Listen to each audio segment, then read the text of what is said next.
Salut, bienvenue sur Joe Imagine. Aujourd'hui, je vais t'apprendre comment réaliser cette photo. C'est parti! Alors avant de commencer le tuto, la raison pour laquelle je n'ai rien posté depuis des semaines, c'est parce que je me suis rendu compte que le son de mes vidéos n'était pas terrible.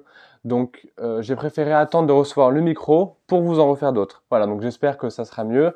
Alors c'est vrai que pour ma part, lorsque je pars en vacances, j'adore prendre des photos, des vidéos. Et à un certain moment, du coup, lorsque je prends des photos, il y a toujours voilà, un petit objet qui me dérange un peu. Voilà, une voiture qui apparaît, des personnes qui sont là, alors que sans elles, la photo serait beaucoup mieux. Donc je me suis demandé voilà comment retirer ces objets-là, hein, indésirables sur les photos. Sur Pixar, il y a un moyen très facile en fait de gommer les choses inutiles. C'est simplement une petite gomme magique, voilà, sur laquelle on vient sélectionner ce qu'on veut enlever.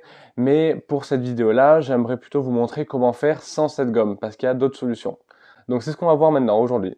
Alors tout d'abord, tu viens sélectionner la photo de base, sur laquelle tu vas venir prendre les ciseaux et découper un large périmètre de ta photo. Donc tu viens prendre une partie de ta photo sur laquelle il n'y a rien ou alors pas des choses qui te gênent. Voilà, une partie de la photo assez neutre. Tu vas voir pourquoi. Prends une large partie. On va essayer de faire quelque chose le plus propre possible, le plus quali possible et surtout qui se voit le moins possible. Donc pour ça, il faut prendre vraiment une grosse partie de la photo. Tu l'enregistres bien sûr, hein, comme là. Tu viens positionner la photo, la partie que tu viens de découper sur la partie que tu veux enlever. Donc là, en l'occurrence, c'est la voiture. Fais attention au jeu de lumière. J'ai dû inverser le découpage que j'ai fait parce que sinon, au niveau du soleil, ça correspondait pas. Donc, tu positionnes ça à l'endroit où tu veux enlever l'objet indésirable. Tu fais tous les petits ajustements pour que ça se voit le moins possible, mais surtout au niveau du cadrage, hein. Donc ça peut paraître un peu fastidieux, mais c'est super important d'être précis parce que sinon la moindre imprécision en fait va se voir sur la photo et ça va pas rendre bien. Voilà, donc une fois que la photo est positionnée de la meilleure façon possible, tu viens prendre la petite gomme et tu vas diminuer l'opacité de la gomme et réduire en fait les bordures de ce qui a été découpé pour confondre ce qui a été découpé avec l'image de base. Voilà, pour pas voir la petite limite du découpage. Ça permet de confondre la photo avec le découpage.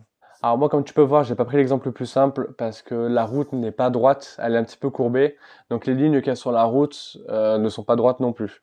Alors il va falloir faire un deuxième travail. Les petites parties comme celle de la bande blanche, vous avez vu qu'avec la gomme, en diminuant l'opacité, j'ai réussi à confondre les deux morceaux, en fait les deux morceaux de la bande, et à faire en sorte que la bande soit bien lisse et bien droite. Seulement, j'ai pas réussi à faire pareil avec le trottoir qui est un peu plus loin dans la photo. Et là, par contre, il a fallu que je redécoupe un petit morceau, donc comme fait précédemment, mais cette fois-ci un petit morceau suffisait parce que c'est le seul endroit où il y a un petit décalage.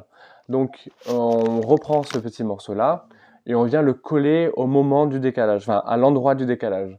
Et après, on gomme un petit peu, comme j'ai fait précédemment, en diminuant l'opacité, histoire de confondre le collage avec la photo. Et là, on a une photo normalement qui est nickel. Merci beaucoup d'avoir regardé cette vidéo. Si ça t'a plu, n'hésite pas à lâcher un petit pouce bleu, ça m'aiderait beaucoup et ça me ferait super plaisir. De me dire en commentaire également ce que tu en as pensé, pour m'aider à améliorer mon contenu. Quant à moi, je te souhaite de belles fêtes de fin d'année et je te dis à la semaine prochaine. Ciao, ciao!